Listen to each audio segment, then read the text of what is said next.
first in the morning for breakfast. What's up, Flaccid Wieners? Super stoked here, bringing you one of the long-awaited cold food reviews that I've been wanting to do. Um, this is something I've been wanting to do as a morbidly obese person with over 300 pounds of experience. I think I can bring a lot of insight into the cold food world. I think it's an undervalued market. I don't think people are really talking about the cold meals that they're eating on a day-to-day basis, the midnight snacks, the leftover dinners from the night before. They're not heating up. And really, the foods carry a different flavor, a different texture. I mean, it's just a whole different party when you're eating something cold that's meant to be eaten hot. So, I want to bring that to you guys. I want to share, some of the things that helps me stay obese, and cold food is one of them. So, with with this being our first one, I wanted to do a cold food that kind of resonates with people. And, there's certain cold foods that, might be pretty good cold, and there's certain cold foods that might not be good cold. But there's one cold food that everybody can agree is delicious cold, and that's pizza. And arguably, depending on the pizza, it's better cold than it is hot. And that's kind of the thing that I'm trying to prove. Some of the foods are, if you cook a meal, you stick it in the fridge, you cool it down, bring it to below 35 degrees, and then you eat it, it's better than it was if you ate it hot. And pizza's one of those things I think that will resonate with a lot of people, so you understand what I'm doing here. But there's a whole list of things I got, that really I think kind of might not be better, but really can, you can put them in a 12-round bout and, have them duke it out, hot spaghetti versus cold spaghetti. I mean, they're both got their pros and cons there. You know what I mean? Hot fried chicken, cold fried chicken. Man, cold fried chicken's going to put up a fight, if not, give a little sneaky KO in round 10. So let's, without further ado, let me go grab my pizza resistance. See what I did there? Pizza. We went with Domino's. I think when we're talking about pizza, Domino's is as far as chain restaurants go. First off, I want to say that I'm not even a fan of the chain Johns. I more prefer like the mom and pop. The New York style pizza. With the grease and the flop, and But when it comes to the chain Johns, I think Domino's is right in the middle. I don't think it's the best. I don't think it's the worst.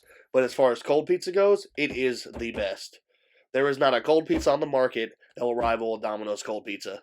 And yeah, I mean that's it. That's just facts. There's certain things that you can say about stuff. There's certain things you can't say about stuff. But you can say that about a Domino's pizza. All right. So we're gonna open it up first. We're gonna take a look at it. Well, let's flip it around here. I don't want to block myself out. Excuse me. And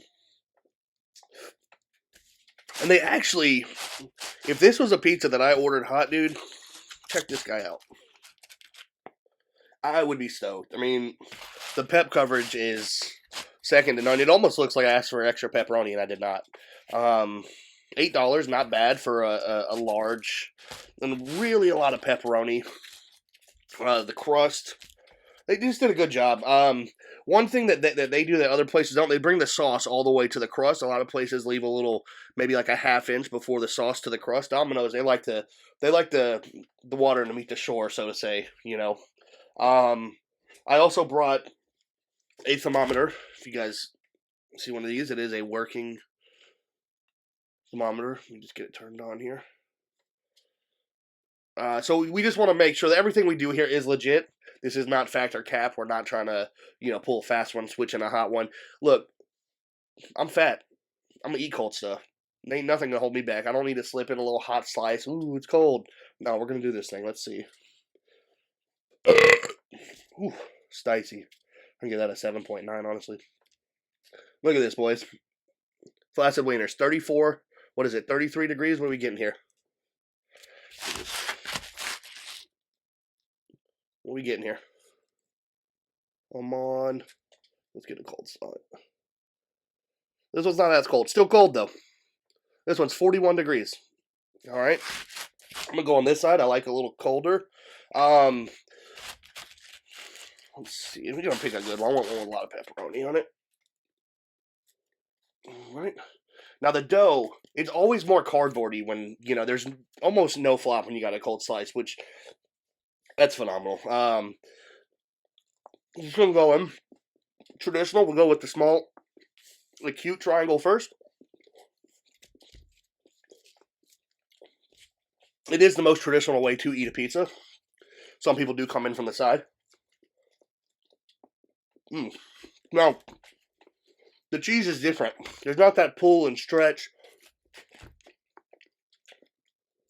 It almost is like a Play-Doh cheese. It almost just breaks. Like you could just snap it off, you know? But the grease that's in the cheese, it tastes different. It almost it congeals up into a quag.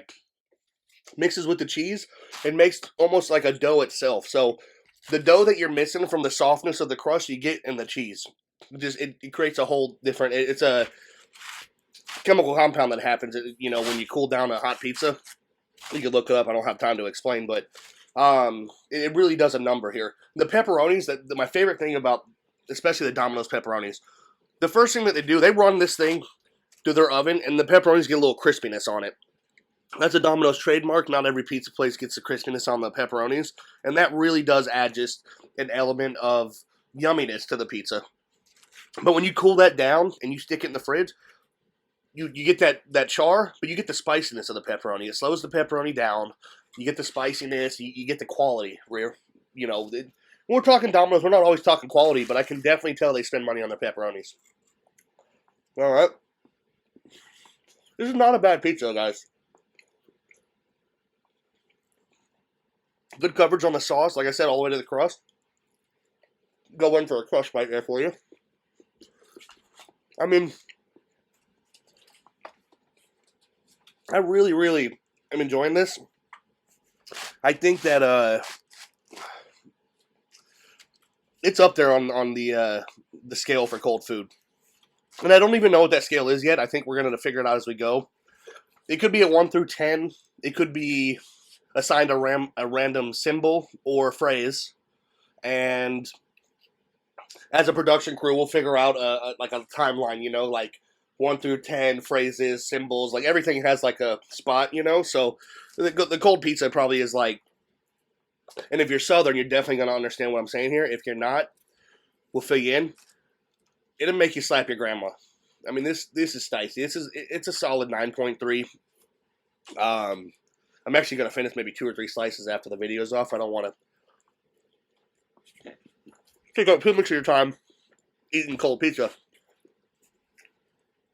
But I'll tell you, if you're looking for something new, you live in a place where it's a little warm outside, get you a pizza, order it, throw it right into the fridge, eat it the next morning for breakfast, start your day off right. You won't be disappointed here. This is some of the best stuff that you're going to find. You know, it's not meant to be eaten cold. That's the beauty of it. It's not meant to be eaten cold. It's not a bowl of cereal. It's not ice cream. You know, it's not you know, what else do you eat cold? You know, maybe some strawberries out of the. You know, it's not something meant to eat cold. It's pizza, but it's better cold. We're doing this, guys. We'll catch you next time with some cold spaghetti. This is Tater's Cold Food Review with a 9.3. That's the review, baby.